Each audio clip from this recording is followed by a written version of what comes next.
to abuse the fact that there wasn't enough Zerglings for Sotarks.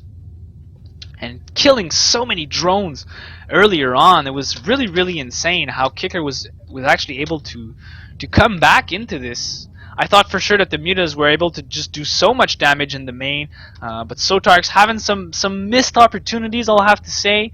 I do believe he could have done, more damage in his first initial push with like the 4 mutas he had. He could have killed drones, he could have killed the gas, he could have potentially killed the extra queen when it was coming over to reinforce. But he did lose some to spores, and like losing a mutalist to spore is so bad because it's literally like a free kill. You just give away a mutalist to a building. That's not really what you want. Spores are so good versus mutas. Like they literally 3-hit kill any mutas. Even if the mutas are 3-3, they'll still die in 3 hits. So it's kind of hardcore. But yeah, ladies and gentlemen, it is now 3-2 in this clan war. I'm Adrenaline, solo casting this for you guys. I hope you're enjoying the stream. I hope you're enjoying the show up until now. Yeah, we've been having some really, really good games so far. Honestly, this clan war has been looking really intense. Now that all of the Diamonds players have been used up for both teams, I'm expecting to see GGK starting to send out their masters. Yeah.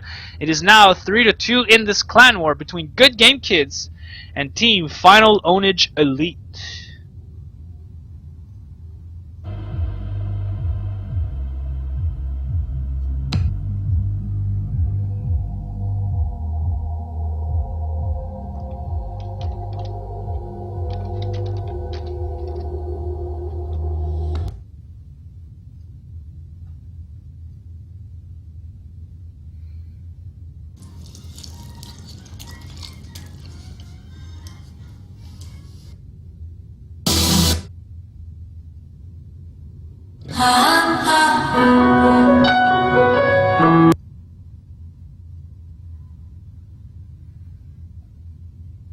Hold on a minute. Hold on a minute, please.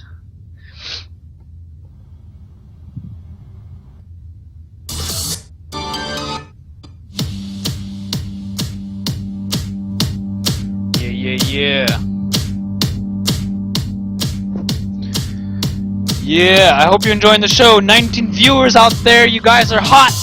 This is episode 37 of the Going Quantum podcast.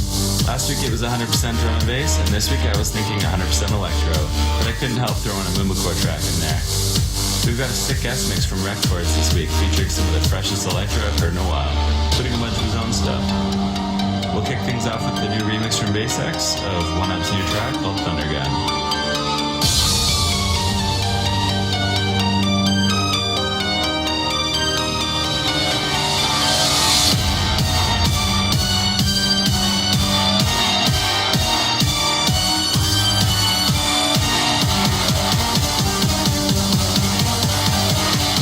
Listening to the Going Quantum podcast.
Oh, you guys in the chat. I'm reading what you're saying, and oh, you guys are so sweet. Thank you. I do have a sexy casting voice.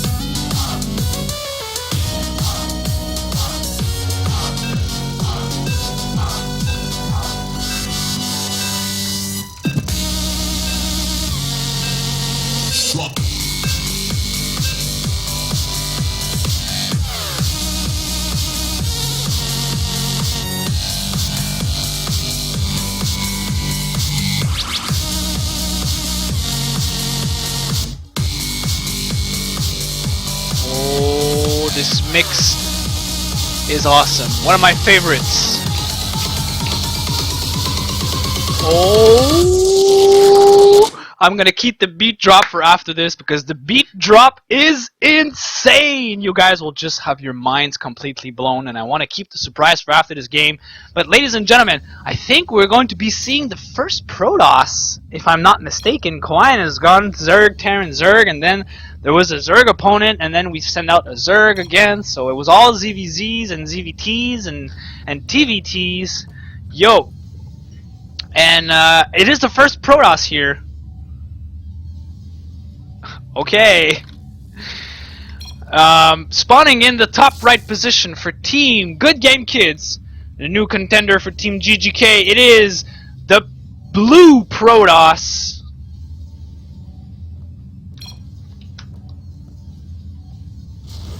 It is Heat On. I guess the heat is on. And his opponent doing a good job for himself, winning the last 2 games. He really has to even up the score now, beating all of our diamonds. Well, guess we'll see how he decides to play this. It is for Team Final Ownage Elite, the Yellow Zerg Kicker. The heat is on. That's a song I know. I think it's actually a song by Mobb Deep or something. Heat is on or something. And then there's like a slick and jazzy, sexy female voice who's like, the heat is on, or something like that. She probably does it better than I do. And oh, getting the probe! Kicker here, making sure he can deny any type of scouting. He is going for the pool first. And Heat On, behind all of this, is actually going for a forge behind. So, this is really interesting. Both players are going to be scouting in the first directions right off the bat. And wait a minute, is it me or there's like a little hole in this wall? Or I think there's a hole in this wall. But if you wall this off here with a gateway, I think you're fine by sending off a single zealot here. Maybe that's the plan for Heat On, although he is going to be leaving a huge pylon in his gap, in his wall, which is a weak spot. Most Protoss players will fear doing something like that because that's where the baneling nests will occur. Of course, you can have some sentries, but let's not argue about this. We're going into a totally different game. Heat On here, getting on a cannon before the Nexus, being extra safe here. He wants to make sure he's not going to get caught off guard by anything. He actually planted the pylon over at the front, and the probe has just been pulled all the way back. All of the drones here, actually, wow, I missed this action. What a dumbass I am. It looks like there was no cannon rush here for Heat On, and now the Zerglings are out on the field. They are going to be taking out this pylon here, and Kicker will be fine to take himself a third base, most likely over here or something. But here comes the probe. I'm not sure why Heat On is actually trying to bring this back now. He's seen that there are some Zerglings. He cannot try and do any type of cannon rush, and he might lose a probe for it. Probski! Probski! Hey, wait a minute. Why? Why is it not following? What the hell is going on? Okay, my keyboard is working, although I'm trying to hit Control F, but it's not following. What? I guess I don't need follow.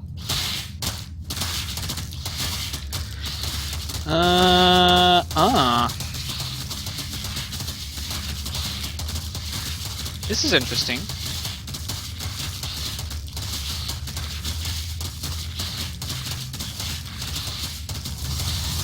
Game paused.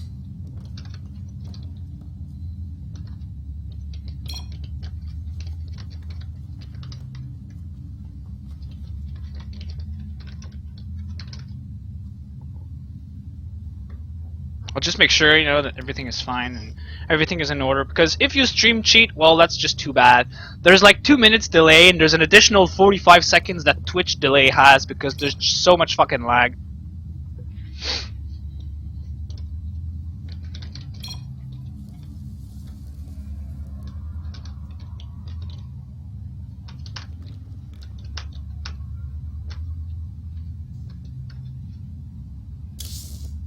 Game resumed. Alright, whatever. And yeah, Heat On behind all of this has got his expansion. He's gotten everything he needs to defend, getting some extra cannons in here, and he's actually walled himself off with another pylon just to make sure that he was fine. And now he's transferring most of his probes over to his expansion. So everything is looking pretty standard here. But it looks like Kicker is not opting to get a third. He's actually cut all drones. He's gonna just mass Zerglings. And the cyber core is very far from being completed, so this means that there are going to be any sentry at all. So we're going to come down into how Heat On can actually manage to just like pylon and maybe like send out another cannon or another gateway to make sure he can complete the wall off. But with 2 cannons, I feel like he's going to be fine in the defense here. But there's a lot of Zerglings at the front door. And they're going to come over, but ooh, having to be denied. I think that Heat On is actually going to be extremely fine. Kicker trying to do somewhat of a cheesy type of all-in-ish play. I'm confused. He started mining gas again. He realizes he won't be able to break down this wall with just Zerglings. And then behind this, Heat On is actually getting a Stargate here. Is the Overlord actually seeing this? Yes, it is, but it's not so bad. Good vision overall by Kicker. He's actually seeing the entire base of Protoss except for the natural. He's about to find out. Oh, okay, never mind. He's not about to find out for the natural here. But damn, this is interesting. Now Kicker has just decided to go back into standard macro. I believe he was getting those Zerglings to maybe try and intercept somewhat of a pressure, maybe? I don't know. I mean, it's not too clear in my mind what he was trying to do. But he did realize that his attack was going nowhere, so he had to cancel it and just go back into macro mode. He's getting a lair behind of this. He's getting some extra drones. And Heat On is just doing a good job of keeping that constant probe production. He makes me lie just when I say that. He just stops making some probes. But I mean, now the Stargate is complete. It is going to be some Phoenixes that are going to be selected here for Heat On, as he is adding on some extra gateways for himself. This is really, really good. This is a play I like a lot. It's something that SOS has did versus J-Dong in the, I think it was in the last WCS, really, in the last finals of the WCS, where SOS has won. Going for the Phoenix Zealot, that build has been oh so popularized over the ladder nowadays. But now Kicker realizes he's up versus Phoenixes. And I like this idea, getting a Robo instantaneously behind of it. This is a very, very good way for Heat On to actually still do this. Is he? I'm not even actually seeing him. Oh yeah, I am IL3.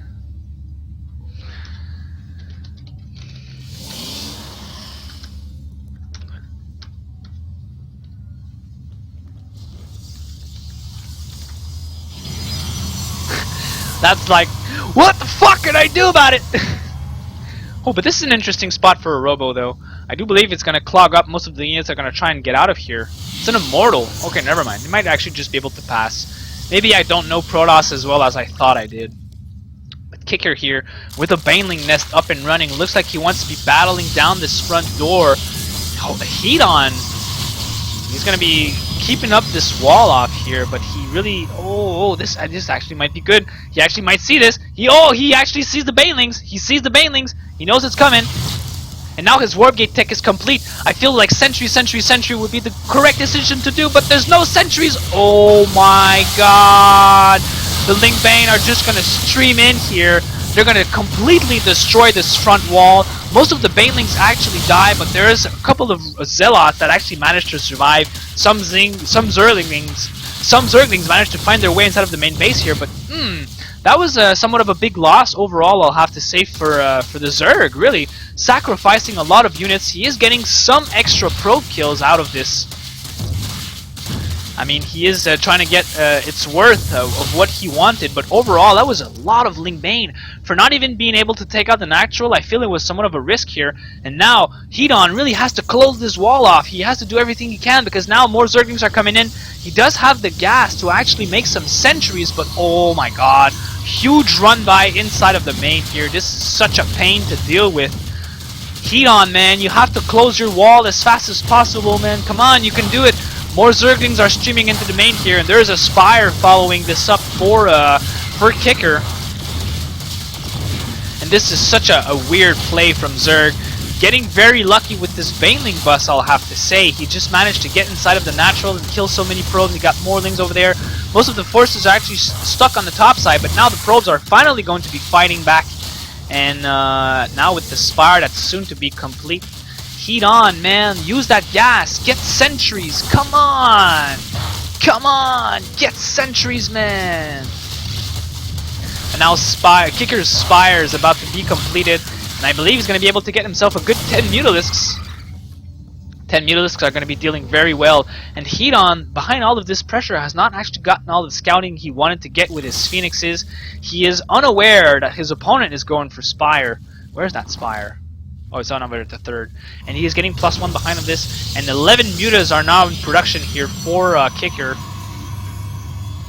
And now Hedon is finding himself at a terrible deficit. I mean, overall, the Zerg has lost more minerals, but a lot of probes have been killed overall. 18 probes have died. There's a third base that's going down for Hedon, while there's a fourth base for Kicker. But now the Mutalisks are going to be wrecking so much damage. There's only 2 Phoenixes, and now a Void Ray being produced. Oh my god, this is totally not the unit you want to be getting. I mean, the Void Rays just suck versus Mutalisks. They just suck. And here comes the first initial pack. 10 Mutalisks are just going to go straight into the natural. Identifying that all of the units of Hedon are actually in the middle of the map, the Mutalisks are just going to get over here and get on some additional probe kills. And Hedon is going to lose some Stalkers here. He has to pull back all of his anti-air. And he has to do everything he can to deal with these Mutas, but I don't think it's going to be enough. Canceling the Void Ray. Getting that Phoenix right now. He should be spending those Chrono Boosts on the Phoenixes as fast as he can, but oh no! Phoenixes are not being microed properly here. The Mutas are still free reign over the probes, and there's actually not a lot of Stalkers here to defend. There's only 4 Stalkers, down to 3, down to 2. He's rallying them, and then after this Stalker here, there's actually no fucking anti-air. Only a single Phoenix now that's here, but it's going to be taken off. And, damn, Hedon giving away the good game. And Kicker here taking game number 3 in some very, I'll say some unorthodox style of play. You rarely see some Ling Bane action versus Protoss, because usually Protoss will be more likely to react by getting sentries and just walling off their front and being completely fine. But I do believe that, you know, with the Phoenix spotting the Banelings, I thought that, you know, Hedon would have like just use his 400 gas and just be like sentry, and then you're just fine, right? Because you get insta force fields and you can just hold off your front door. And then the Zerg has just invested so much gas into Banes. I mean, even that first initial attack, I mean, I feel like the attack itself hasn't really done that much damage. Only 8 workers killed for a lot of Ling Banes that have died, really, overall.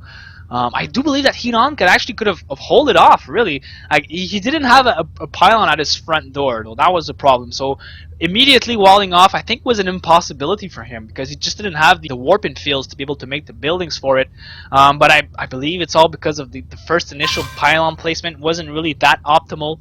But it's not so bad. I mean, he did try and catch up as much as he could, but then following up with so many Zerglings, I mean, Kicker was just able to take the game, really. He managed to clear out his opponent with just Lings and Banes in the first initial push, and then following up with Mutalisks was just so strong. It was the perfect response, really, because Protoss was finding himself in a position where he didn't have a lot of anti-air, and then just 11 Mutalisks showed up in the natural while he was moving out. I guess it was just a question of bad timing at that point. Oh my god, I forgot to update the maps. What kind of noob I am.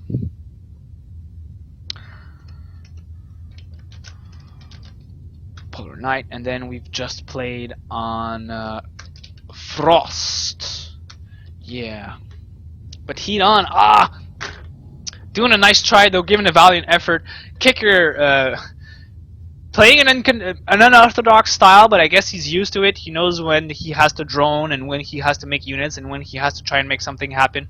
Luckily for him, he was able to macro up and get all of his 6 gases before his Spire was complete, so that really was a good boost to his Mutalisk count, and he just ended up closing the deal. Very nice job for Kicker for Team Final Onage Elite.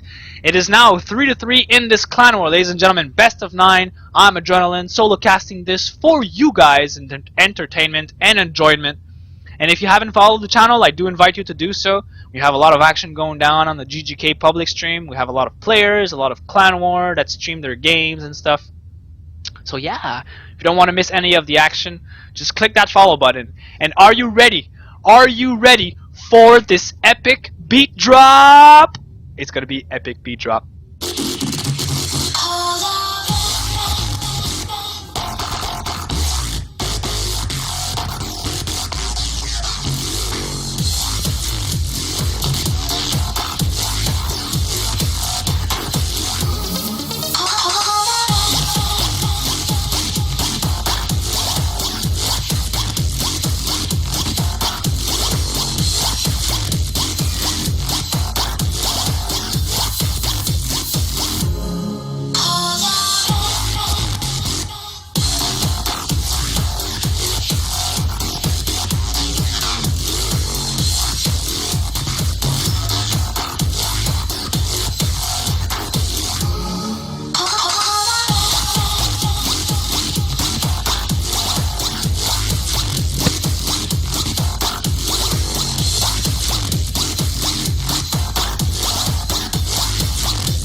Alright, sorry for the dubstep stuff. People who don't like dubstep, I know your ears must be bleeding right now, but if you love dubstep and drum and bass, give it up! Yeah! And we are going into game number 7 here. The clan war has been reset in some way. It is now 3-3, so basically both teams are even. And finally, we are going to be going into the Masters game here, ladies and gentlemen. The first Master for Team Good Game Kids is going to be, I'll just call him Vertical. I'll ignore his suffix, if that's how it's said. And spawning in the bottom left position for Team Final Ownage Elite, Kicker, who has done a very good job for himself so now. Who has done a very good job for himself up until now, getting 3 games in a row, bringing up this clan war back into even. It is the Yellow Zerg Kicker! And his opponent, spawning in the bottom right position for Team Good Game Kids, the Blue Players, Sad Vertical. I'll just call him Vertical. And yeah, I'm not even surprised to hear that Stefano has 6,000 viewers. Like, I am not even surprised. Yeah, exactly, man. He's Stefano. I think his real name is Ilaes Satouri. Ilaes Satouri. It's a very interesting name for a Frenchman. I think he has some Arabic roots or something. His parents, they're definitely not white, since he's not white. But it's fine, man. Who gives a shit about racism anyways? All human beings are the same color on the inside. Oh, adrenaline. Oh, yeah. I'm soft like that. Sad Vertical here is going to be getting the Forge first, making sure he can wall himself off, and I wouldn't be surprised to see him follow up with the Nexus here. Very standard build for Protoss. Kicker here is actually drone scouting on this map. This is really interesting. I like the idea because this map is really huge. Overlords won't get anywhere in time to spot anything if they're not like in the immediate closer positions. Kicker is actually sending his second Overlord at his natural, just to make sure there's going to be no cannon rush. I'm curious to see that Kicker has actually sent over his drone where the Overlord was going. I mean, intuitively speaking, you would want to send your drone here while your Overlord is going over at the top. So then, you know, if he's not here, you know he's in the top side, and your Overlord should be getting at the same time as the drone. But now, just by deduction, he's seen that there was a probe that was coming over. And wait a minute, did I miss something? Did I miss something? I think I did. Wow. I think I missed something quite bad. Vertical cancels the Nexus. Oh my god. This is really, really hardcore. This is a 10 pool! Oh my god! 10 pool into an expansion, I would believe. But Sad Vertical has gotten a pylon over there. Down at the front. He is chrono boosting his first initial Zealot and is going to be trying bringing it over. And now there's a little probe Zergling dance going down, but with the Zealot, I feel that Vertical is going to be fine. Oh, another probe gets chipped off here. Here comes the Zealot. He's fighting alone versus the Zerglings. Vertical has to bring over his probes to try and help, or the Zealot is going to die here, killing 2 Lings, but it's not going to be enough. The Zerglings are still going to be here inside of the base. Oh, Vertical not microing his Zealot properly, I believe. He has to kill these Zerglings now. He really has no choice. Although only now is Kicker actually making some Zerglings, some drones behind of this. He sent over his Queen so he can start killing off this pylon, but finally the Zerglings have been repelled out of the natural, out of the main. The Zealot has done a good job, and now the probes are just trying to kill as many Zerglings as they can. Oh, another probe gets picked off here. Overall, doing a good job, getting 3 probes for 6 Zerglings. I mean, the trade was kind of worth it. In terms of minerals, it's equal, and killing workers is always good for units. I mean, no doubt about that. But now Vertical is finding himself in a very tricky position. He's cancelled his Nexus, he had no choice, and now he's lost a couple of probes, and you know he's up versus a Zerg who's gone for 10 pool. And Kicker actually taking his expansion over down at the low ground. This is really, really interesting. I'm curious to know why. I'm curious to know why. I mean, he's cleared down the pylon, right? You want to be taking the safer expansion so you can hold off this ramp. I mean, you don't want to waste your queen and not do anything and just take this one at the top here. But behind this, Kicker has actually gone for double gas. He's still making some drones behind it, so I'm curious to see what's going to be his next transition here. Is he going to go for somewhat of another like massive Ling Bane bust as he did in the previous game? Sad Vertical, though, adding on some extra gateways.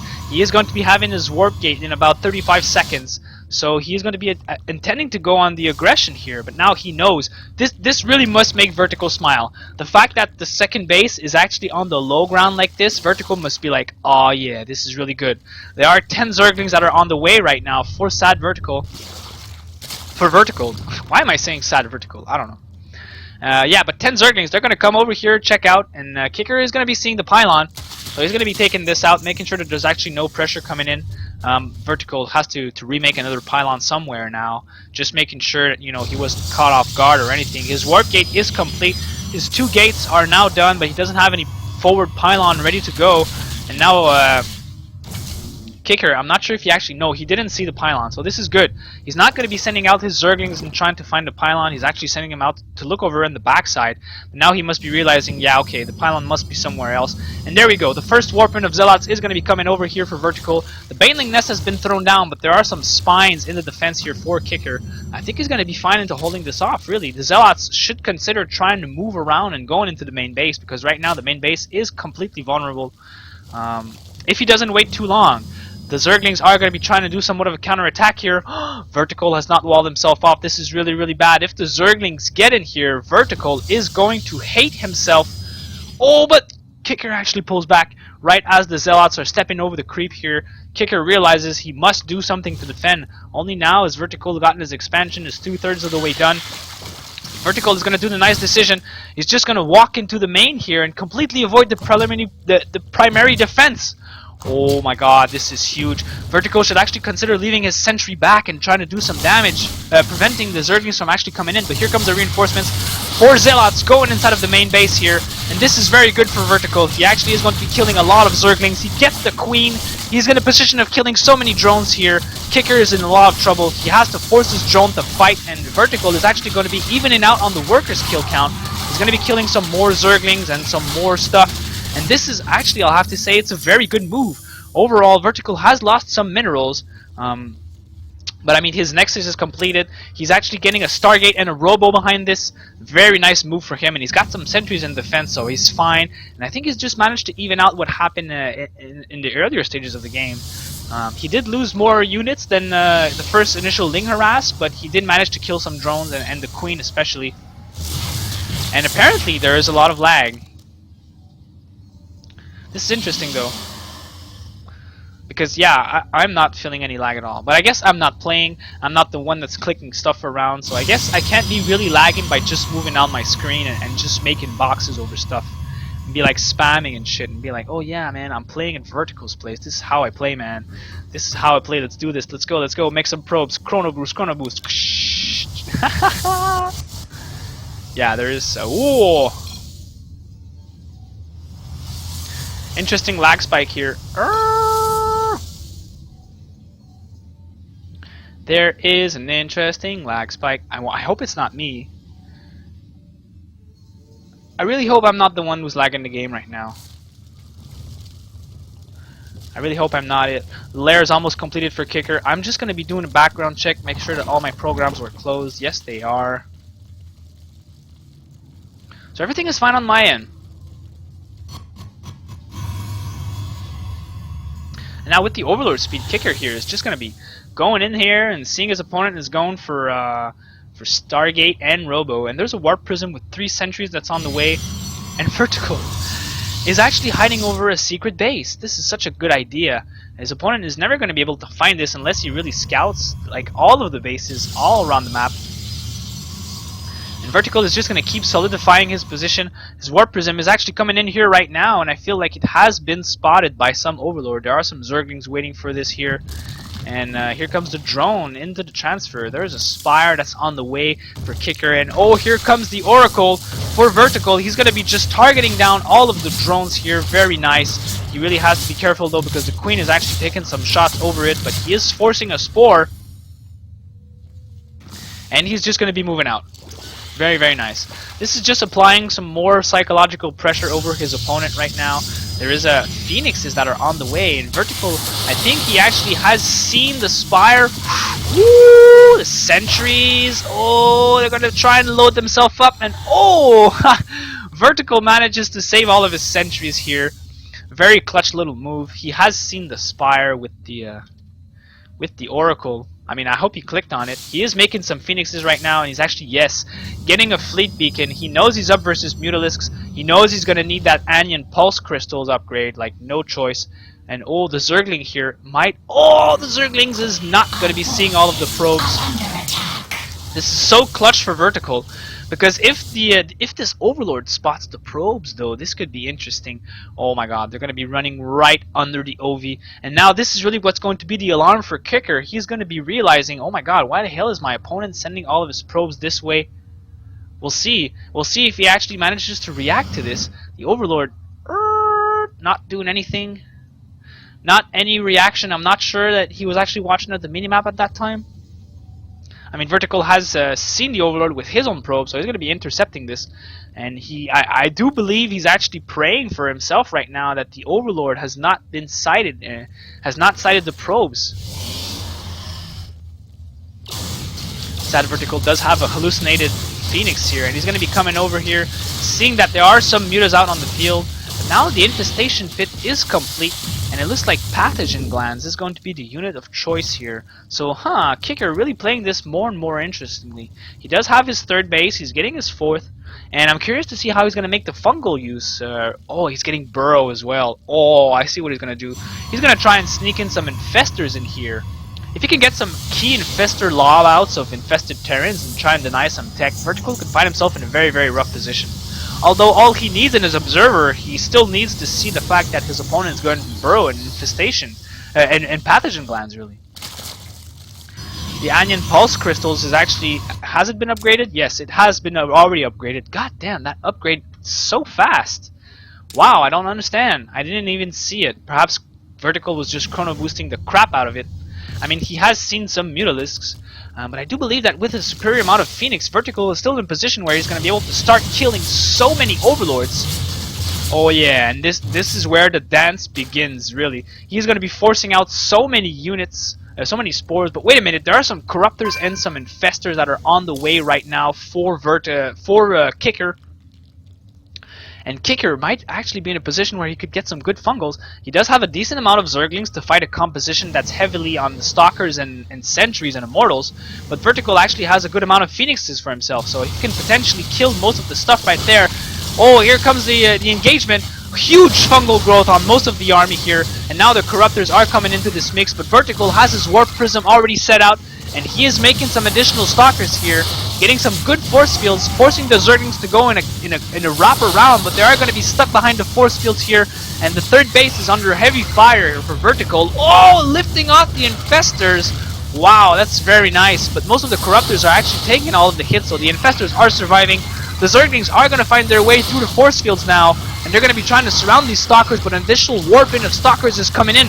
Vertical has just decided to go completely all in with this. I mean, he's on 3 base, he's doing so much damage, and he's just going to be killing off everything. Infested Terrans are being lobbed out here, but it's not going to be enough. 20 Zerglings are on the way, but ooh, look at this. Vertical is actually very, very low on Phoenixes right now, so a potential Mutalisk's flock could really do a lot of damage. Most of the drones are actually being transferred over at the third base. Vertical at the fourth base. Vertical must be realizing there's actually another base here, and oh, Observer in the mix, spotting the Infestors here. This is very good for him, and it looks like the Warp Prism is going to get picked off here behind all of this. Vertical should just realize that all he has to do is just to go in and win.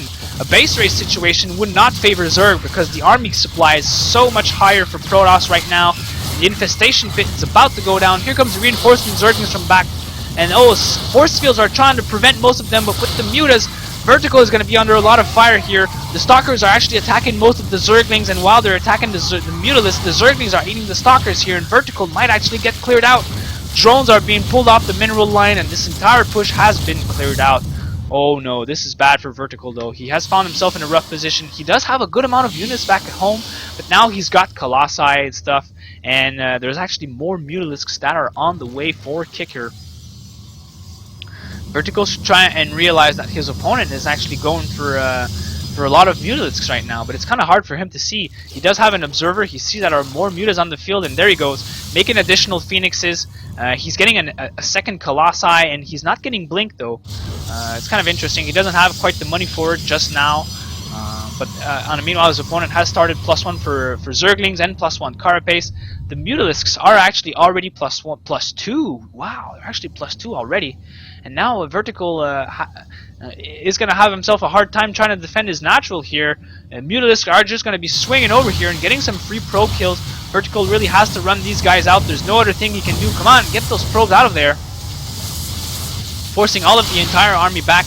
Oh, there was a good chunk of Mutalisks that got intercepted here in the middle of the map, but there are still a lot more, and some Corruptors that are in the middle of the field here. The Mutas are going to be trying to engaging with the Stalkers, but they want to be killing the Phoenixes. Yes, Phoenixes does go down, and now trying to pick off shots at the Colossi and the Mama Ship Core.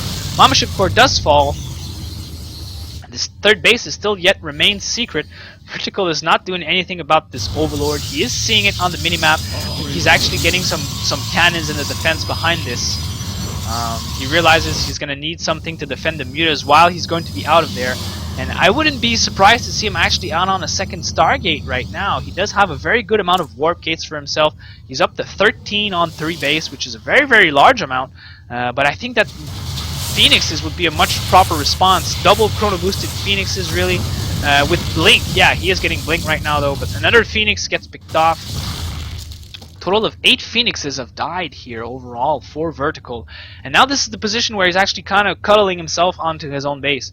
His opponent has retaken his third, now up to 8 geysers mining. He's taken up his 5th base. And this is really what's going to allow Kicker to just go into overdrive and make so many Mutas. And it looks like really Mutaling is the favored composition here for Kicker. Vertical has kept himself being spread apart here. He really has to try and micro his Phoenixes as best he can, killing as many Stalkers as possible, but no, Phoenixes die. This is a really close engagement. The Mutas just decided to go in a straight up fight here, but with the Guardian Shields, I feel like the Stalkers are going to be okay. They're not focusing fire down the Colossi. Yes, they are. Getting 1 Colossi, that's a very, very good hit for him. He's going to be trying to get the second one here, but a lot of Mutalisks and die, but more Mutas are on the way. 7 Mutas are on the way right now. And taking his geysers 9 and 10 now, this is really going to put Kicker in such a huge position. But he's still unaware of his opponent's top base. He's still thinking, God damn, my opponent is still on nothing but 2 base. I don't understand how he can be pumping so much stuff. He's not actually checking over the top, and Vertical has just decided to expand and take over a 4th for himself. And damn, Kicker here. Looks like he's going to be taking more bases. Taking over a 6th base, sending the Mutas once again over in the natural here, but there are going to be enough Mutas that they'll just be able to eat right through the cannons. +1 armor is now completed. And here comes the Stalker and the Phoenix. They're going to be trying intercepting this, doing some tons and tons of damage here. A lot of Mutalisks are going to be dying in this exchange as well. Vertical has to really hold strong this push. There's a lot of Zerglings in the map as well for Kicker. Oh, Vertical moving out once again. The Mutas are going to be swinging by into the natural of Vertical, getting off the gas here. And all of the Zerglings are going to be streaming over at the front door. There's no wall. Oh my god. Kicker is going to sneak in all of his Zerglings here. This is really, really bad. And now the Mutas are going to be coming backside. They're going to be trying to do some damage over at the natural as well. Most of the Zerglings are actually going to be dying here, so not too much damage dealt. And here come the Mutas trying to pick off the Colossi here, blinking forward, trying to get some additional Mutalisk kills. And the Phoenix have to micro their way to victory here. But damn, so many damage done to Zerg. Vertical has lost most of his Colossi. But now there's 11 more Mutas in production. This is really just a mass Mutalisk build here for the Zerg. And now Vertical is actually +3 and +2 on his ground forces. Still 0-0 on the Phoenixes, but it's not so bad. He really doesn't need that much. And now Mutalisks are going to be regrouping once more, trying to do some more harass. But Vertical has to be extremely careful. Nice decision by him of leaving most of his Phoenixes back here. No, he's actually going to be moving them out. And Kicker is going to be trying to get himself into a position where he can do some damage. Vertical has some stalkers on the ground, but it looks like he wants to be pushing over at the same time. He really needs to do some damage. He can't be forced back. His opponent is on so much gas right now. He has the hive completed, and he's going for Ultra this cavern. So this is really, really crucial. Vertical has to do some damage right here, right now, before the hive is complete. And there is actually 2 layers here. 2 layers, ladies and gentlemen. Mutas are in the natural once again for Vertical. Verti is only going to be sending most of his Phoenixes, and I do hope that now he's seen all of the Zerglings coming in that he's actually going to be able to wall himself off. But it looks like, yes, he is going to be making some Zealots and some Chun-Chi. Oh, but just a couple of Zerglings managed to slip through here. Getting a force field up just to make sure he can defend. But now here comes the Phoenixes, and they're going to be trying to deal with the Mutas. Vertical is actually forcing his entire army back. Not sure it's the correct decision. I believe he would have tried to get some forces. Oh no, never mind. He actually left some forces back, doing some damage, completely clearing out the third. And most of the Mutas are actually dying right now, so this is really good. A lot of Mutas have been killed overall, 61. These Phoenixes have been doing a very, very good job, but a lot of Phoenixes have died in that previous engagement here. Vertical is still holding on to 4 bases, and now Kicker has actually gotten himself a 5th. His 6th base is up. Is he going to be getting some extra gases? I don't know, but he's making 4 Ultralisks right now, and he does have some that are on the field. 4 on the field right now. He's getting 4 additional. He's getting +3 for armor. He's getting the chitinous plating. And now Vertical is actually transitioning out of this. He's getting a Templar Archives and additional Immortals, realizing that his opponent was going for Ultralisks. This game is insane! This is crazy, man! I don't think I've ever seen a Protoss vs Zerg like that in a long while, really. This is hardcore back and right. And Kicker must be realizing, like, god damn, how can my opponent still be in this game? He must have some extra bases. He must have something else. Interestingly speaking, he has Scout everywhere, and Protoss could potentially expand, but he's not actually getting anything. Observer spotting the Mutalisk movement here. He's going to be sliding over into the natural once again. Now the Mutas are going to become problematic given the fact that the Phoenix count is extremely low. There are some Archons in this mix here, but there is a huge amount of Ultralisks. 8 Ultralisks on the field against only 2 Immortals, and here goes the engagement. Zealots in the front line. Archons are going to be trying to kill off all of the Mutas, but the Mutas are going to be doing a perfect magic box over them. And now the Ultralisks are just going to be swallowing over this entire force here. Vertical has to pull back. He does have some extra forces in the high ground. I'm not sure why he didn't try and pull them in front. But now getting some additional mutas in this mix here. Really, Kicker is just gotten himself such an economical power for himself right now. He's mining so much gas per minute. He's on 88 drones against only 39 workers for Vertical. Slowly, Vertical, I feel he's actually falling behind. He's doing a good job of microing most of his units, getting some extra Mutalisk kill. This is exactly what he wants. But now, I mean, this is a really tough situation for himself. The supplies right now are actually 157 versus only 102. And here goes the Phoenix harass. Finally, Vertical is going to start doing what he always wanted to be doing. And I'm not sure why he's not actually trying to pick off this queen here. It does have 3 armors, so it's going to take a huge amount of time for the Phoenixes to actually kill the queen, since they only do 2 damage per shot. Phoenixes are still unupgraded completely. What's up, Troy? How you doing, man? Phoenix is still completely unupgraded, and oh, wait a minute. Have the Ultra scouted the top? Yes, they have. Oh no, and I think this is actually going to be it.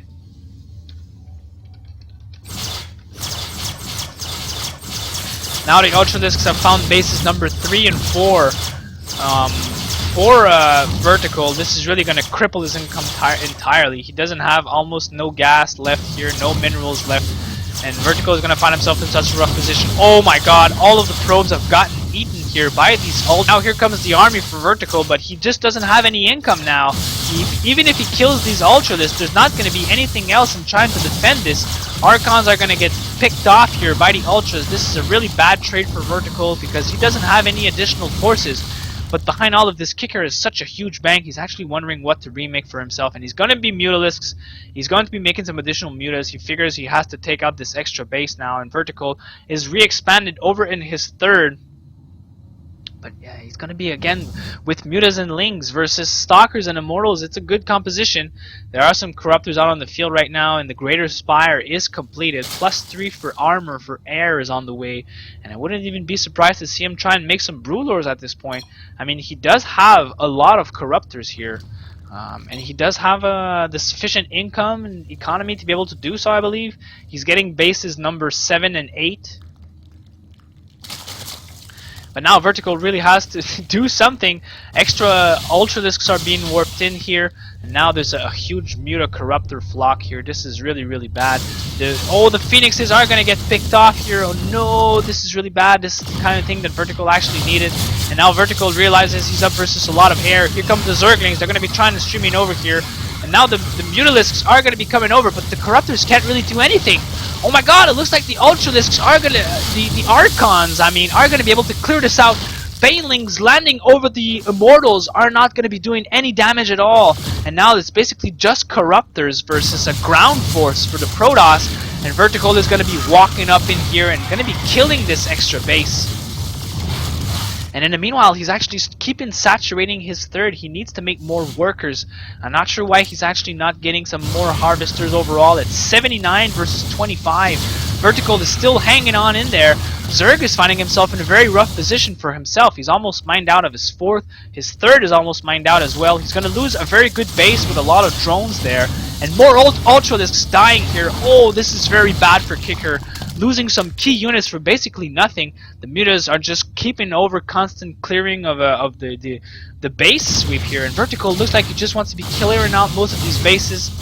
He must realize that, you know, having seen the unit rally path, that there's another base at the north side, and yes, he's going to be going over and checking this out. Emergency spine crawlers are being thrown down, but it's not going to be enough here. The Mutas are just going to go straight up for a base trade, trying to find their way into the third of a Vertical, but the Photon Overcharge is actually casted right now. And really, I feel that Kicker should just make some Broodlords. Yeah, there we go.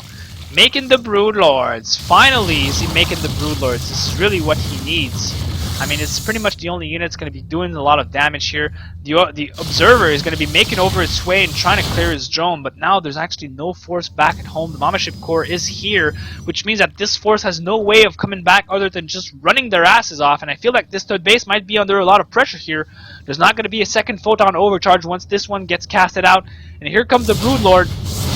They're going to be battering down over at the third here, and now Vertical realizes he is in a lot of trouble. He really has to make something happen, but now this third base is going to be fallen. And with the Broodlords in the mix, I think that Kicker is actually going to be doing quite a lot of damage to Vertical right now. He's actually running his entire army home. He has to defend, but there is still a good amount of Mutalisks, 16 of them with Broodlords and Zerglings. And this is really putting Vertical in a rough situation. He has no income right now. The income for Vertical is 0. So this is coming in really, really close. Archons and Stalkers are going to be the first one in the mix. And I mean, if they can get good blinks under the Broodlords, I think this is really where Vertical might actually have a chance. If he can pick off most of the defending ground forces here without losing too much stuff, very nice. And now Vertical really has to make something happen. He's going to blink straight under the Broodlords, focusing fire down the Broodlords. If he can get them all, this could be very good. Zerg doesn't have a lot of income for himself right now. He has a lot of minerals. He's still mining off one base. But yeah, the Broodlords are going to be cleared out here. But Vertical, realizing he has no way of coming back, gives away the good game. And oh my god, that was one of the longest 40 minutes Zerg vs Protoss I've ever seen in a long while. Damn.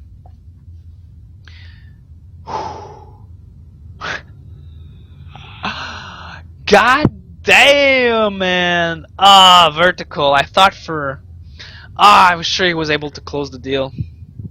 But Kicker, constantly adapting to what his opponent was doing. I mean, too bad for him he didn't scout the upper bases earlier. But damn, my voice, my throat is raw. My throat is sore. Props to the viewers right now. U19 guys are fucking awesome. And Kicker takes game number 7 here for Team Final Onage Elite. And it is now 4-3 in this clan war, favoring Team Final Onage Elite.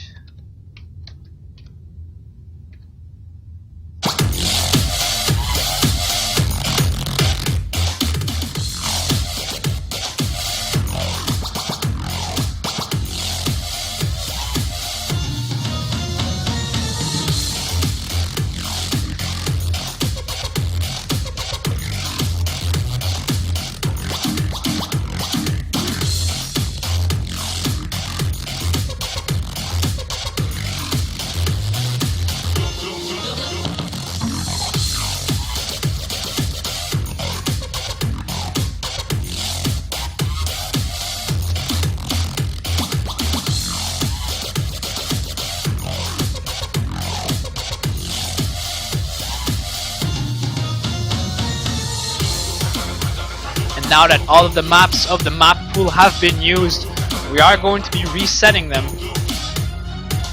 All 7 of them are now available for pick. GGK with their back against the wall. We are about to send in our final player here. And it should not be long, for I will be right back in about 35 seconds.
Oh yeah, to respond to Extreme Hunters SC2, I am sober right now.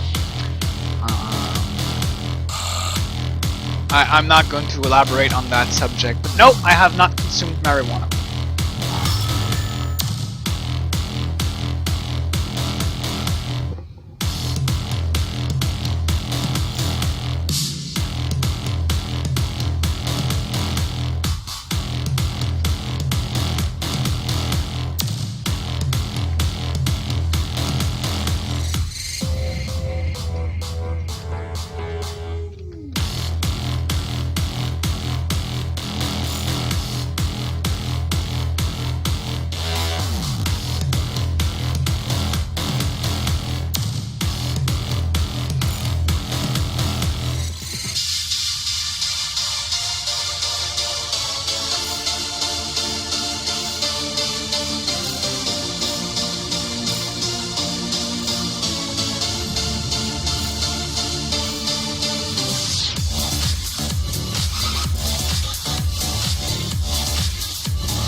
guest mix, starting with a tune you may have heard in one of the previous podcasts. It's a remix of his called Crazy Glue. Huge tune. Enjoy the mix.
Ladies and gentlemen, game number 8, and to my great surprise, it seems that we're bringing back the Wings of Liberty maps as a little touche for the end. A little touch of class here with the Cloud Kingdom. Yes! Very interesting map for Zerg vs. Zerg. I guess we'll see how it's going to work out here. Kicker, who's done a good job for himself, spawning in the bottom left position on Cloud Kingdom. It is the Yellow Zerg for Team Final Ownage Elite, winning 4 games in a row. Kicker. And his opponent, spawning in the top right position for Team Good Game Kids, captain of the A team. He was on vacation, but he's back now, and he's going to kick some serious ass. It is the Blue Zerg, Muramasa. And Muramasa, I know that you're going to be watching this VOD, and dude, I am totally going to be casting you this time. Like, don't get me mistaken, man. I am going to cast you in such an awesome, sexy way that you're going to want to turn gay for me, I'm telling you, man. But yeah, we're going into Zerg vs. Zerg here. This is really cool. This is going to be kind of awesome. I guess we'll see how it pans out. I wouldn't be surprised to see both players go for standard play here. This is a master level Zerg vs. Zerg. No cheeses going down whatsoever, but I guess we'll see. We're hitting the 14 mark, so usually this is where we would see gas, and no geysers being taken. Oh, there's a geyser being taken. A late gas, I'll have to say. This looked like something that I like to do. Basically, it's like a delayed 1414, really. As soon as the larva for the 15 drone pops out, that's where you get your gas and then drone. And then usually you get pool and drone, and then you still manage to stay over 14 supply here. Luckily for Muramasa, on this map, the distances are not that long for the Overlords to go over, and check out the natural. So I do expect that he's going to be seeing his opponent going for a non-base type of opening. Muramasa has gone for the pool first, so I believe that he's going to be somewhat fine in defending versus this all-in, as he is getting his expansion here. And it's only going to be a question of gas, really. How fast is Kicker going to be getting his Zergling speed? Much more faster than Muramasa's. Muramasa is going to have to, get his gas right after his expansion here, and in his shoes I would opt to go for a Baneling Nest first upon seeing that his opponent has not gotten an expansion here. So Muramasa is like, my gird, my opponent's not getting an expansion, so derpy. Look at him, he's actually saving up lava. No, never mind. Yeah, he's actually saving up lava right now. He knows he's gonna need him to get himself Zerglings, and he's actually made an Evo here. This is kind of a harassing technique, really. It does delay the gas income just a little bit. It makes it a little bit slower, but not that much. I'll have to say it's not that much slower here as it would usually do. But the thing is, when this Evo pops down, there is going to be some Broodlings that Kicker is going to be able to micro and potentially kill some drones off this. Muramasa is aware now that the Zerglings are on the way. He's making a spine on the high ground, and he's bringing down his Zerglings. And damn, Muramasa right now, he needs to get a Baneling Nest, but it looks like he's saving up gas for Zergling speed. And I feel like it's going to be a little bit late. The Baneling Nest for Kicker is actually almost soon to be complete. But no, Muramasa! Sexy Muramasa getting the Baneling Nest first. Man, dude, you rock. Muramasa, you're awesome, man. And behind this, he's getting an extra queen here. This is very good. He's going to be moving down his spine, and look at them wisely not killing the Evo Chamber. He knows that if he does that, he's going to be losing some drones. He's not losing that much gas, given the fact that there was an Evo planted right there. And, well, behind this, Kicker is actually going for some drones. He's actually figuring he could drone up here. I'm curious to see. Not enough Zerglings are actually on the mix right now for Kicker. I believe that these Banelings must have some crucial connections, but Muramasa has 2 queens and a spine, so I believe he's going to be fine, really. He doesn't have any drones on the low ground, on his expansion on the low ground. And look at this. Kicker is actually forced back now. He cannot engage. Muramasa has his Baneling Nest completed. He should at least make like 1 or 2. I mean, that's definitely would be the correct move for him, I believe. He's seen his opponent gotten an expansion, so he realizes, okay, he's not going for a complete and full-blown all-in. Muramasa is removing a bit of gas. Maybe he's the one who's going to be countering this with an all-in of his own. But I still do believe that like 2 Banelings would be enough. You know, just 2, man. Just to really make your opponent realize that his all-in is not going to be working. I mean, the Baneling Nest is done, so it would be just an extra measure at this point on. He's still seeing that there's not a lot of Zerglings, so I guess he's feeling that he's fine, but oh! Nice interception! Wow, nice interception there. Having the Zerglings near the rocks, that was so key. Preventing the Zerglings with speed to try and get up to their main, and now Muramasa has speed of his own, and he's going to start working on that Evo, but he's got to be very careful when this bitch dies, because the Broodlings are microable. And we'll see how Kicker actually manages to try and apply some pressure with this. He's pulled out of front, and here comes the Evo Chamber popping. A lot of Zerglings are coming in. And oh, the Broodlings are not being microed. The Broodlings are not being microed. They're actually targeting the Queen. And now this Evo just went to a complete waste. With double Queens at the front and the spine, I believe that Muramasa is going to be fine versus any type of Baneling harass. For those who don't know, a Queen and a spine, if they both focus fire down the same Baneling, they will actually one-hit kill it. Oh, the Baneling connections go down on the Spire, but it's not enough. Most of the Zerglings from Muramasa actually managed to survive, and now is he only making his 2 extra Banelings in the defense. He's getting some extra Zerglings, but more drones behind of this, and overall, Muramasa is actually ahead in workers right now, and there is the lair that's on the way here for Kicker, though. Muramasa is actually not scouting this. I'm still curious to see what's his plan. What is Muramasa going to be doing right now? Perhaps he's just confused. He's realizing that his opponent has gotten another base, and he's not really sure of what's going on. But he is getting a Roach Warren and a lair behind of this.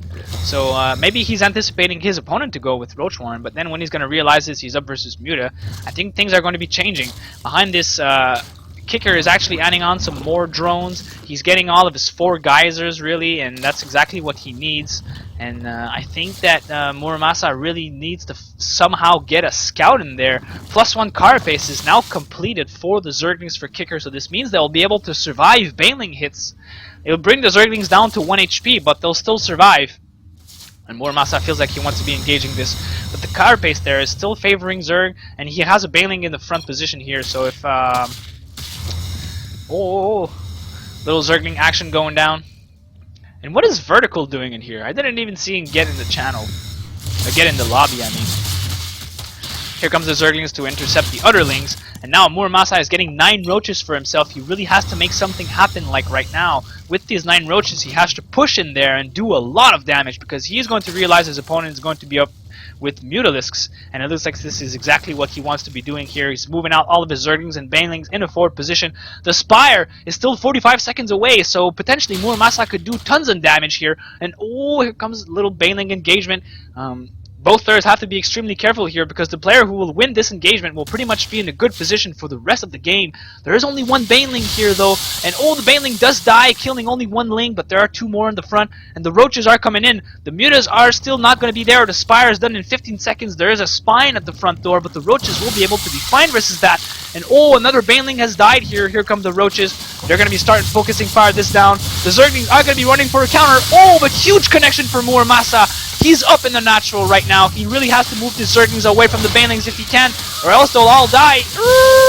Damn! Zerglings managed to survive, and all of the drones in the front line are gonna die. Only 2 Mutalisks are out now, so this means these Roaches are in a position of doing so much damage. Some Roaches are just chilling back there and smoking a joint or something.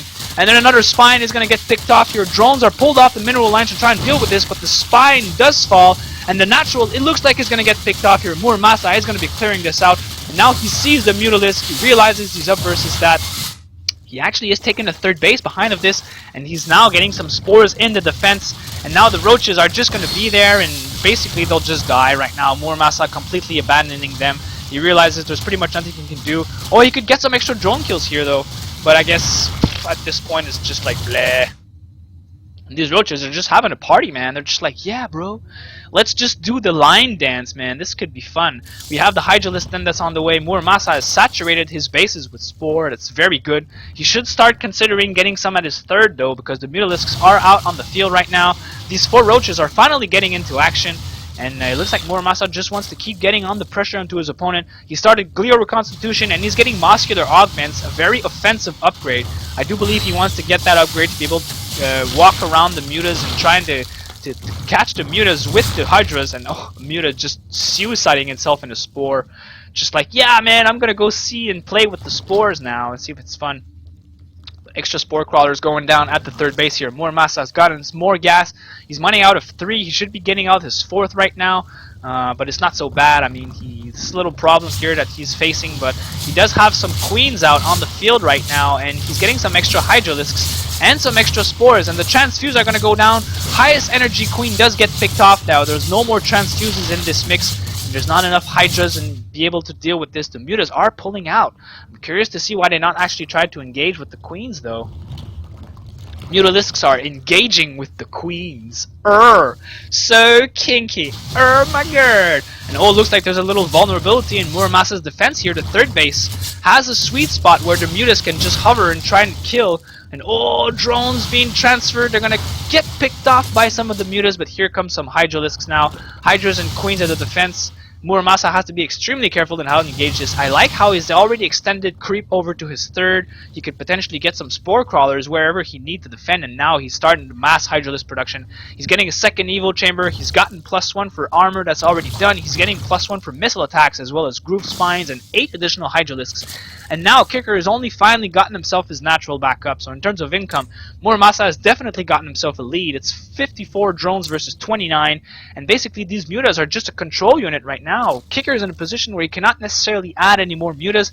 The damage dealt earlier on by the Roaches was just so critical. And now the Mutas are just trying to pick off as many value as they can. Trying to get some free units, free Zerglings, free Roaches, whatever they can kill. But Muramasa is preparing an immense push here. It's going to be an immense push coming in for the blue Zerg. And I think that when this extra round of Overlords is coming in, more roaches should be produced, and I think he's just gonna go for it. Kicker realizing he's up versus roaches and hydras, he is getting the centrifugal hooks. Nice response by him. He's gonna want to get those banelings to crash over onto the hydralisks, but he's still got like no zerglings right now. He's like stuck in making drones, making 11 drones at a time, making 20 lings now. Never mind, I got mixed up. There is the infestation pit that's gone down for Muramasa, and I think I like what Muramasa is doing. He knows that he's on only well, he can assume that he's a base ahead of his opponent, and as long as he can hold strong versus the mutas, I really think that he's going to be in a strong position. He's getting some extra roaches, and I believe he's going to be waiting for pathogen glands to kick in. And then hitting out on 3 base with roach hydras, he's getting +2 carapace. Roach hydra infester completely destroys mutas, lings, and banes, because the fungals are just so good versus the mutas, versus the lings, and the banelings.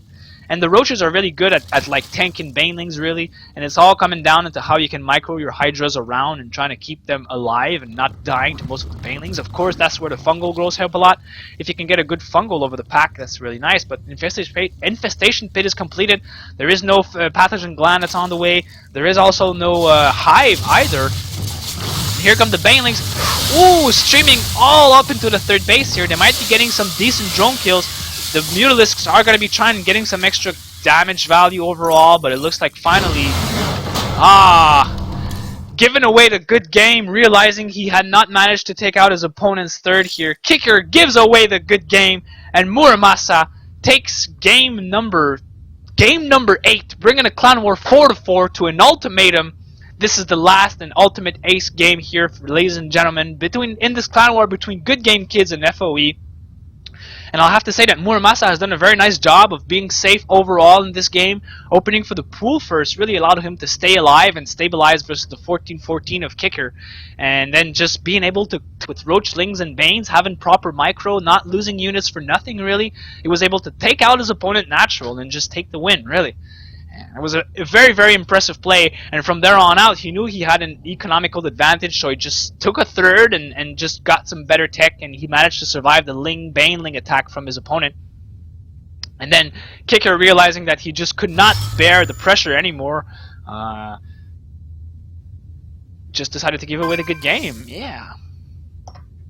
Now, since this Clan War is actually set to be 2 Masters and 3 Diamonds, well, Team FOE has used up all of their Masters already. They've used 2 Masters, so the next player for Team FOE is going to be the Diamond Barcode. And, it looks like the game is actually already starting here. Alright, screw the scoreboard, ladies and gentlemen. I honestly don't give a shit. And wait a minute, has the stream died? No, the stream is still alive.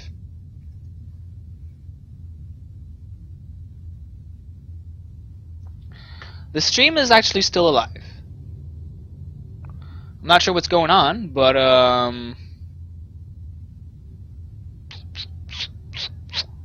yeah. A lot of viewers actually bounced. No.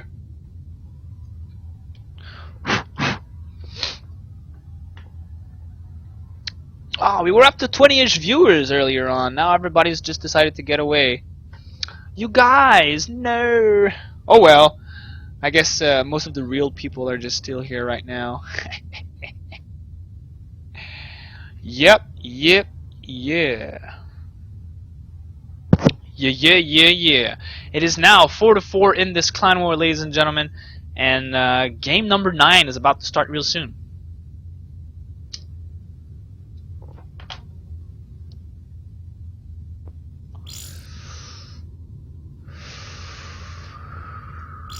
Just so you guys don't actually get to see the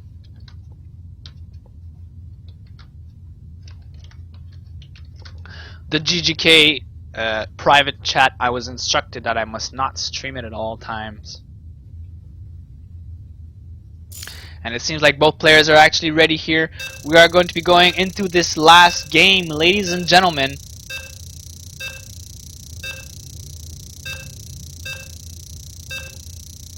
On Daybreak. And this is an interesting. I think it's just because it's the final map that was left.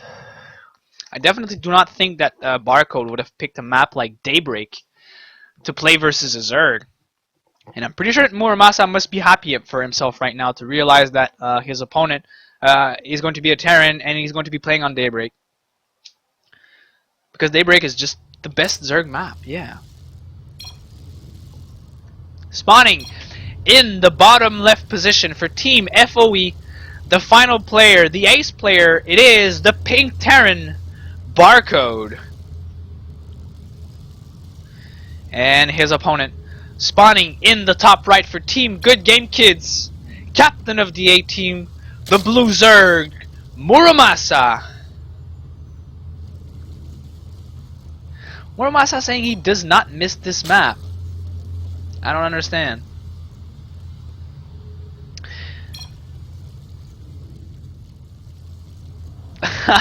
Well, I guess I'll just take back whatever I said in the past minutes here. Muramasa not liking this map at all. Oh well. What can I do about it? What can I do about it? Oh my god. Oh my god. Oh my god. Oh my god. Oh my god. Good, good, good, good. Muramasa has gone for the 10 over. No, never mind. It's not 10 Overlord. I don't know what this ping was about. But whatever. Standard opening here from Barcode. He's actually going for the 1 racks into gas. I wouldn't be surprised to see him follow this up with a Reaper. Really standard opening up until now. And then Muramasa here is scouting over for somewhat of a proxy 2 racks. I like this decision. I guess by now the Marines would already be popping out and poking over at that Overlord. So it's somewhat of a dangerous move, but at least you get to spot it. Usually, oh no, never mind. I'll take back what I say. I'll take back what I said. Usually, the bunker rush starts right as the hatch finishes. The bunker go down out of vision when the hatch is like 95% done. So this is a very good move from Muramasa. Just checking over to see if there's not any cheese going down.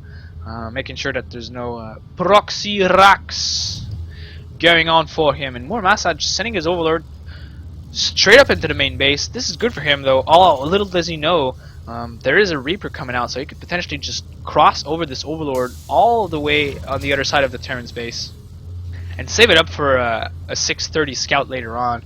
But I guess parking it down here would be another good decision, or perhaps on this little column at the top.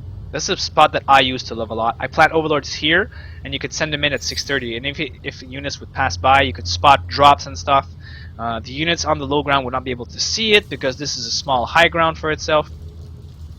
And the Reaper is going to be making its way. Muramasa has seen it with his Overlord. Great Overlord movement for Muramasa overall, spotting out everything. He knows the Reapers are coming in, and he's actually only getting his Zerglings now, getting his extra Queens and stuff.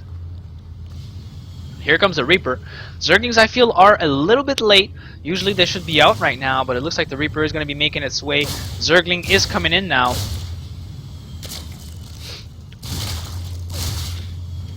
Now, making a Spore Crawler just to make sure the drone doesn't die. He's going to be canceling it. And now with his Queens, he feels he's going to be safe to move out with his Lings. Oh, a little harassment going down at the natural. Oh, one drone is going to be morphed into a Spore here. Once again, saved from a certain death. And yeah, behind this, Barcode actually gotten his command center on the low ground. He's transitioning them with the usual Hellion follow-up. He did make a second Reaper, but I'm curious to see why he did not bring it to the front door. Why is he not trying to get himself extra link kills? Now Muramasa is facing a little supply block for himself, which is not too savvy, but I mean, only now is his Overlord complete. He is making another one behind all of this, and I'm curious to see what he's actually doing. He's not getting any gas. He's still getting his extra pair of Queens out here.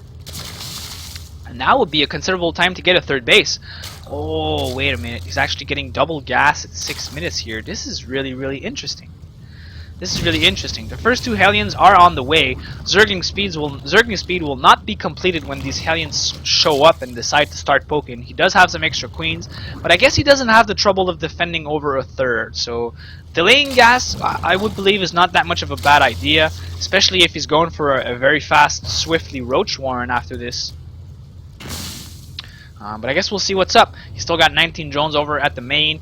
He's completely saturated, or almost completely saturated at his natural, and he's getting an extra set of queens here, going up to 6 queens actually. 6 queens. Excellent response from Muramasa upon seeing the fact that his opponent was going for Banshee with Cloak. I mean, he is going to be in a position where he's going to be able to get like spore crawlers, really. Oh, one spore has not been cancelled. Poor Muramasa, forgetting about that one. But he's not getting a lair, so there's going to be no Overseer to help out the extra queens in the defense. He's really going to need these spores now in order to be able to detect the Banshees, really. There's going to be like no other way. In the meanwhile, he's going to be massively extending his creep, though. So this is really excellent for him. It's going to help a lot, and when the time comes to engage these Hellions. And oh my god, look at this. Wait a minute. Okay, never mind. There they are. Extra factories going down here for Barcode, so it looks like he's gonna want to do somewhat of a mech transition after this. He's been non-stop producing Hellions out of this factory, which is really good, but he doesn't have a lot of workers overall. Most of the workers are actually building stuff, and they're not really in the natural mining. I feel like at this point in time, Terran should have a little bit more than 31 workers, but I guess it's not so bad. Perhaps Barcode has just been missing a few behind all of this. And now with the Zergling speed that's soon to be completed, I'm surprised to see that Barcode has actually not tried to pressure his opponent earlier on with a lot of Hellions, but here he goes. Now he has 8 Hellions and a Banshee with this.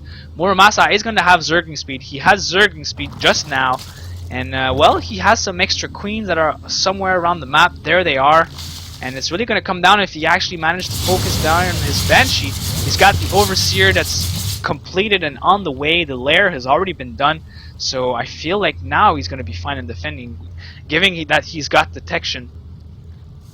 I'm still curious to see that most of the buildings are still idle, really. The starport has not been constantly producing Banshees. This factory has stopped making any Hellions. It looks like the Terran is facing a little supply block for himself. Oh, but some Zerglings are going to get intercepted here, but more Hellions are stepping over the creep. And oh, huge surround for Muramasa. Oh, but some of the Hellions actually managed to get away here. Ooh, that could have been very dreadful for the Terran, losing all of his ground force, but luckily for him, Muramasa, I think he just little misclicked over to the right a little bit too much that allowed the Hellion to bounce out to the left. But it's not so bad. He's still not trying to poke into the main and fry some drones here, although I believe he could. He did lose 2 Hellions in this exchange, but a lot of Zerglings have been roasted for that. And now Muramasa is getting a Spire. He is getting some additional drones for his third base, and he's got 4 queens down at his third, so I think he's going to be fine in defending this. And where's the Overseer here? Where is the Overseer? There it is. And the Banshee's still not doing anything at all for himself. It looks like Barcode is still just trying to get some control. He does have his armory completed, and he's transitioning out into Thor Hellbats. Going for a Thor Hellbat push. This is going to be really, really interesting. I'm curious to see how Muramasa is actually going to respond to this. And finally, is he just now sending over his Overseer inside of the main, and he's going to realize that he's up versus Mech now. No blue flame has been researched yet for the Hellions. They're still on regular flame. Oh, but it looks like the Overseer has actually died before getting into the main. He did not manage to see the opponent going for a mech here, but oh, nice little links around. He's going to be trying to clear the most of this ground force, and most of the Hellions are going to be dying here. The Zerglings are going to be cleared out, though. Barcode is going to be able to save his units. But I feel like this push is going to come in really strong. There's actually +1 for mech that's already completed, +2 armor is actually on the way, and the third base has been taken over here for Barcode.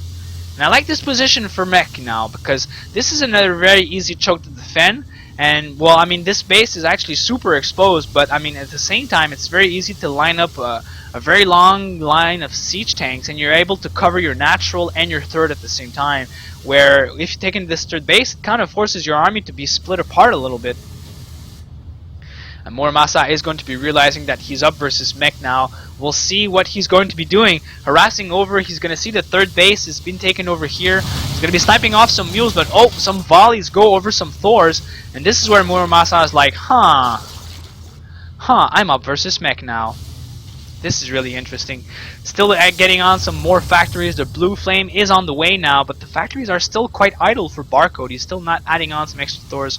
Okay, now he's adding on some extra Thors. He does have some tanks in the ground.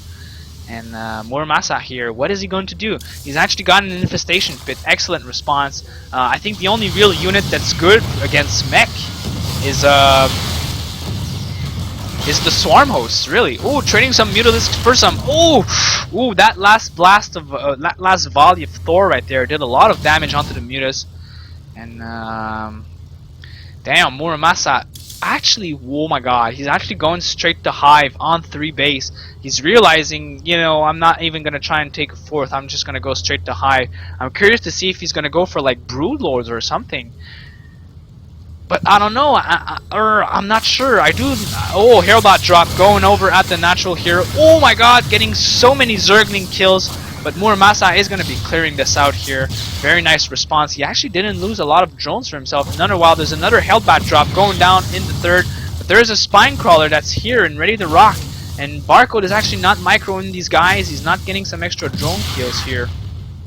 The medevac has fallen, and 2 Hellbats have died as well. And Muramasa has now gotten himself his 4th base in the midst of all of this. But now Barcode is actually securing himself in a very, very solid position here. This is going to become very hard for Muramasa to try and engage. He does get his Roach Warren, but I believe that this is more like a contingency measure at this point. He's just getting the Roach Warren in case of where he loses most of his units and he has to get some Roaches to defend. Because Roaches are kind of like all-purpose around Mech. They're kind of good versus Thors. They're good versus Hellbats. They're semi-good versus tanks. If they're sieged, the Hellbats will not be good. But oh, the blue flame going down on the Lings, and the Thor is getting some extra shots here. Muramasa is just trying to sneak in some Zerglings and doing some damage here. Now his Hive is completed, but he's actually getting some Roaches behind of this. Oh, okay, there you go. He is getting a Greater Spire. Getting 12 Overlords now. Muramasa hitting a little supply block for himself. The supplies are 135 versus 129. The Mech army is still not that strong. He does have a very large supply army for himself. Overall, there's 7 Thors, there's 3 tanks. But I believe that Barcode feels like he wants to be waiting just a little bit more. He doesn't want to leave his entire base exposed here. There's a lot of turrets defending. Thors are well positioned around the map. There's actually just one in the main, but it's being pulled back now. Oh, and Muramasa taking some shots of the turrets here. It's not ideal. He is getting 9 Corruptors as well as the Enduring Locusts behind all of this. And there's a bunch of Spine Crawlers that are being morphed right here in the middle of the map. This is a very good move. It's going to force the Mech to engage this, although he has some tanks, so the Spines won't be really lasting long. But now that the Greater Spire is complete and is about to be completed actually in 14 seconds, most of the Corruptors are actually out on the field right now. It's all going to come down if Muramasa is going to have the time to morph his Broodlords. I feel like this upper base might be in some threatenable position here.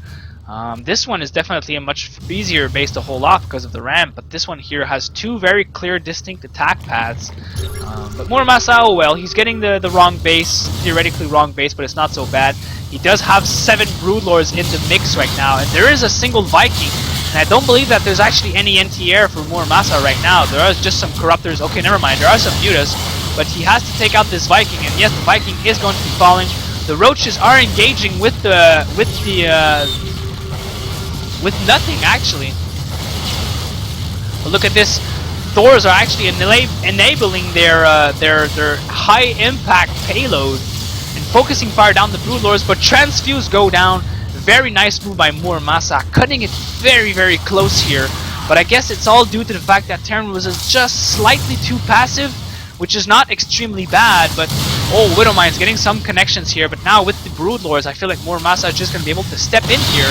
He's maxing out on Roaches behind of this, getting 15 additional Roaches, and these are actually still slow Roaches. He doesn't even need the speed now, because the Broodlords themselves are just so immobile. All Muramasa needs to do right now is make sure that these Corruptors can stay alive. And now behind this Barcode is actually making 3 tours at a time, 2 Vikings, and extra planetary fortresses. But I feel like this space is going to be under a deep threat now. There's so many roaches. They're going to be able to just run in here and kill all of the SCVs. And here come the Corruptor. They're going to be able to deal with these Vikings easily. And now I think that Muramasa is just going to A1 his way to victory. He's on so many bases. He's got 4 mining bases. He's got 10 geysers secured for himself. And I think this is just the Imperial March right now for Muramasa, streaming additional roaches. He's in a position of making more Broodlords, but he doesn't even need them. There are no tanks in this mix right now for Terran. And he's gotten a lot of factories, but they're all making Widow Mines. They don't have any tech labs added onto them. And more Vikings are being added. 7 Widow Mines are being produced at a time here, but there's so many roaches in this mix. I feel like the roaches just enough are going to be... Just the roaches alone are going to be enough. The Broodlords have been cleared out now. But Muramasa is just making sure that his opponent is not going to be remaxing out anything. The +1 for armor is done. He's getting +2 and +1 for roaches, and now he's just going to try and plow his way through here. The Overseers are getting sniped, so this means that there's going to be no detection for Muramasa, but there's still so many roaches. He's just going to walk in here and get this base and completely take the win. And I think that this is where Muramasa is just sighing with relief right now. He's realizing that he's broken his mech opponent, taken down the 3rd base. This natural is barely mined out. Only 6 minerals have been, only 6 SCVs have been there all game long. The main is completely depleted though, but still so many roaches are streaming across the map. 17 Corruptors are on the way right now, so I believe that Muramasa just has the intention of making an additional flood of Broodlords after this. There's still a lot of Widow Mines in this mix though, so if Muramasa is not careful, you know, most of these roaches might actually just die. But I guess we'll see, you know, he's still trying to plow his way through. The supplies are 164 versus 73 right now, and I think at this point on, it's just a question of time. Muramasa is now mining on 6 base, transferring most of his drones from his bases that have been depleted, and he's adding on some extra Broodlords. 9 more Broodlords are being added into this mix. I like the fact that he's keeping on some Corruptors for some anti-air defense. You don't want to find yourself having just Broodlords and Roaches versus a bunch of Vikings, because right now, there are still, well, there's actually no Vikings on the field right now. It looks like they've all been cleared out. But I think this is just going to be it here, ladies and gentlemen. Barcode is just finding himself where he has like no income at all. He has his 3rd base. He's dropped down a ton of mules here, but I mean he's just just doesn't have enough production. Most of his factories have been taken out, and I'm not sure if he's actually just wondering what unit to make. He's getting an extra Thor, but it's not going to be enough now. There are more Broodlords that are coming in. 7 more Broodlords. There are actually 9 on the field right now, and Muramasa realizes there's no Viking, so he can just go and A-move into his opponent. I would even do a multi-prong of Broodlord. Have one attack on this flank here, and have another attack over with the Widow Mines. But it looks like, I'm not sure if he's actually aware of the opponent's 3rd. No, he's not. But at this point, it really doesn't matter. There's just so many Broodlords, really. I don't think that there's going to be nothing that Barcode is going to be able to do. His only anti-air unit is a Thor. The rest are all Widow Mines, but Widow Mines are just completely immobile.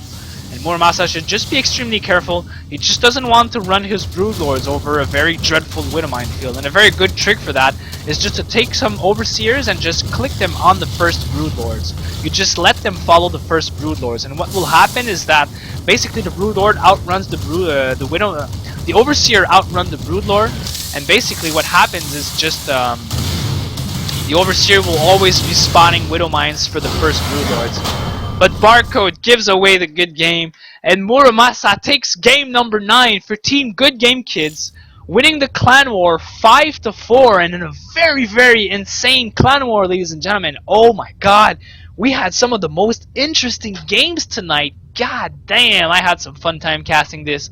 I hope you guys had some fun times viewing this as well. Basically, I'm just doing this for the love of the game. Really, I have no other reason. I just love this game so much, and I'm really doing this for you guys' enjoyment. I hope you guys enjoyed it. And yeah, I guess that's gonna be it.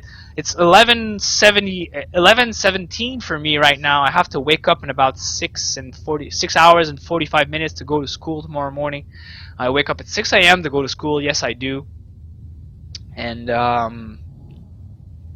yeah, I guess that's going to be it for tonight, folks. So thanks for watching. Thanks for listening. If you haven't clicked the follow button yet, please make sure to do so. And yeah, this is Adrenaline. I'm going to be signing out. And the next clan war, just let me give you guys a heads up. It's going to be on Friday, I believe. Next clan war is going to be on Friday. No, actually, it's tomorrow. We have a clan war tomorrow, and it's going to be 5 Masters versus Team Ascension. It's going to be an interesting clan war. I can't wait to see that. So I guess we'll be seeing you guys tomorrow, I hope. And yeah, this is Adrenaline. I'm going to be signing out. Take care, you guys, and see you all next time.